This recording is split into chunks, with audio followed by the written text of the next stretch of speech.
Welcome to the Testing Laboratory. Today, we are absolutely tearing apart and completely decoding the Cambridge AS and A-Level Arabic 9680 Quality of Language Mark Scheme. Listen, the difference between a B and an A star in this specific assessment rarely comes down to just knowing more vocabulary. It almost always comes down to understanding the invisible, underlying mechanics of the examiner's grading grid. We are not just going to sit here and read you the syllabus today. No, we are going to actively stress test the most popular online study lies, those viral revision hacks you see everywhere, and we are going to crash them directly into official Cambridge Examiner reports to see if they survive. We'll expose these so-called shortcuts, figure out exactly why they shatter under actual exam pressure, and we'll replace them with bulletproof, examiner-approved structural strategies. It's time to separate the facts from the fiction. Let's power up the lab and dive right in. Here is the structural blueprint we'll use to audit these revision assumptions today. We'll start with the testing laboratory, move into the stress testing lab, process security transmission, enter the lie detector arena, and finally wrap up with our final verdict. Phase 1. The testing laboratory and myth specifications. All right, I'm loading up a complex, high-tariff Cambridge past paper question onto the primary testing screen right now. And right out of the gate, we are confronting myth number 1. This is literally the most dangerous assumption floating around the internet right now. You have probably seen it on social media. The myth says, if you write more pages, you automatically get more marks. It's this bizarre idea that if you just keep writing, if you fill up booklet after booklet until your hand cramps, the examiner is somehow forced to give you a higher grade. Well, we are going to aggressively debunk this right now using raw, unfiltered data from official Cambridge Examiner reports across IGCSE, O-Level, AS, and A-Level tiers. Here is the absolute, unshakable reality. The assessment framework explicitly and definitively prioritizes analytical depth over superficial breadth. Think about what happens when a student panics in the exam hall. They start what we in the lab call page dumping. They just write down every single Arabic vocabulary word, every idiom, and every memorized fact they can possibly think of without connecting any of it to the actual command word in the prompt. Now you might be thinking, hey, at least I'm showing them I know a lot. But from the examiner's perspective, you aren't gaining marks. In fact, doing this often triggers an immediate marking penalty on the grading grid. Why? Because the core principles of the Arabic 9680 syllabus dictate that academic benchmarks require logical, structured reasoning. Rambling for 5 pages doesn't show mastery, it simply shows a total lack of structure. Examiners are scanning your work, hunting for precise causal relationships and deep linguistic command. They are not looking for a disorganized data dump. They want to see a surgical strike on the question. So remember, better structure, not just more words, is what actually equals more marks. This strict prioritization of depth over length makes perfect sense when you consider the immense cognitive load expected in advanced language exams. The Cambridge 9680 assessment doesn't just want you to translate things. It targets 3 distinct cognitive domains, and your effort during the exam must be surgically budgeted across all of them. Look at this breakdown. Knowledge and understanding make up roughly 33% of the target. Analysis is 34%, and evaluation is another 33%. So think about our page dumper from the previous myth. If you spend 5 pages just proving you have a massive vocabulary and can memorize textbook facts, you are only satisfying the knowledge and understanding domain. That means you have effectively capped your absolute maximum score at 1/3 of the available marks. It doesn't matter how beautifully written your Arabic script is, if you don't analyze and evaluate, you fail. Principal examiner reports consistently highlight that successful candidates demonstrate competence across all 3 of these domains simultaneously. You literally cannot unlock the top bands without showing connected, cross-topic conceptual understanding. You have to push past just knowing the text, deep into analyzing why the text matters and evaluating the impact of its claims. Phase 2. The Co-op Stress Testing Lab. Let's run a live simulation. We have 2 of our resident testers, Alex and Sam, stationed at their diagnostic consoles. They are both trying to write an answer paragraph to a high-tariff Arabic prompt, but they are taking very different approaches. Alex is hammering away at his keyboard, relying heavily on a viral online shortcut. He's using a generic, pre-written introduction template. You know the one, a highly complex, incredibly wordy Arabic paragraph that you just memorize and paste at the start of absolutely every essay to sound sophisticated. Alex is overloading his text block with massive, irrelevant jargon, thinking the big words will compensate for ignoring the actual prompt. Meanwhile, tester Sam at the next console stops typing. She looks at the structural physics of what Alex is building and realizes it is completely unstable. Sam has a realization. Without a direct, tailored analytical link to the specific command word in the prompt, the entire paragraph structure will collapse under examiner stress testing. So they start debating right there in the lab. Alex is arguing, but look at this complex phrasing. It sounds so academic, they have to give me marks. And Sam shoots back, "It doesn't matter if it sounds academic, Alex. If your introduction could apply to literally any essay, then it applies to none of them." And she's absolutely right. The generic template completely ignores the core quality of language requirement, which is to integrate your writing with the specific syllabus context. Sam's tailored approach wins because she modifies her topic sentence to address the prompt from the very first word. To actually succeed and secure those top bands, we must completely abandon these viral hacks. We have to wipe them from our hard drives and utilize the official framework required for top-tier problem solving. This is known in the lab as the Deconstruct, Solve, Evaluate methodology, and it happens in 5 rigorous steps. Step 1. Identify the given information in the Arabic text. Don't skip this. What is explicitly there and what is implied? Step 2 requires breaking the prompt into logical steps. What exactly is the command word asking you to do? Are you comparing, contrasting, or evaluating? Step 3 means solving systematically. This is where you extract the precise data needed from the text provided rather than just grabbing random quotes. Step 4 is crucial, checking for reasonableness. Does your interpretation actually make sense within the cultural and textual context of the Arabic passage, or are you forcing a meaning that isn't there?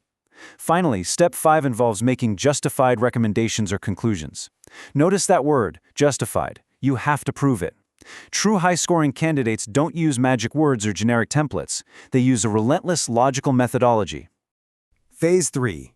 Mid-test alarm and security transmission. System pause. Red warning lights are flashing in the lab right now because we just hit a massive structural roadblock. Before we blast away the biggest exam lie of the century and show you what actually wins marks, you need to secure your academic defense network. Subscribe to AC Exams at AC The Exams right now and turn on all notifications. No matter if you are tackling Cambridge IGCSE, O-Levels, AS, or A-Levels, do not let bad study advice compromise your final results. It is incredibly easy to fall for anxiety-inducing marketing and fake shortcuts when you are stressed out about your finals, but relying on unverified online hacks will absolutely destroy your mark scheme compliance. Protect your academic performance by sticking to the actual examiner-verified frameworks that we analyze in this explainer. All right, alarms off, back to the lab. So, our testers hit a roadblock mid-paragraph. Their evidence just dropped out of compliance. To fix this, I need to inject a high-yield framework directly into their consoles. This is one of the most foundational, yet misunderstood secrets of the Cambridge mark scheme, the method mark strategy. Method marks are points heavily awarded for showing your logical process in your working. The grading grid specifically rewards the methodology, the journey of your thought process, sometimes even if your final conclusion has a minor flaw. To execute this effectively in an Arabic reading and writing exam, you cannot just state a fact and move on. You need to use a structure like the Peel structure: point, evidence, explanation, link. You have to weld your extracted data perfectly to your analysis line by line. You must systematically demonstrate exactly how that specific piece of evidence supports your overarching argument. By making your analytical process visible and explicit on the page, you are proving to the examiner that your conceptual understanding is transferable and structurally sound. This entire concept is perfectly summarized by a direct Cambridge examiner alert. Listen closely to this exact quote. "Even if your final answer is wrong, method marks can save you. Show you're working." Now, you might hear "show you're working" and think, wait, this is an Arabic language exam, not calculus. But it works exactly the same way. Applying this means ensuring proper paragraph headings, providing clear annotations, and using correct terminology to map out the logical steps in your writing. So, watching our testers rewrite their response out loud, line by line, they apply this exact rule.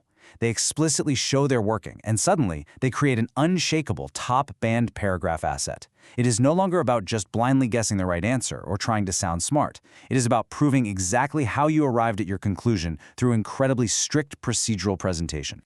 Phase 4. The Interactive Viewer Lie Detector Arena.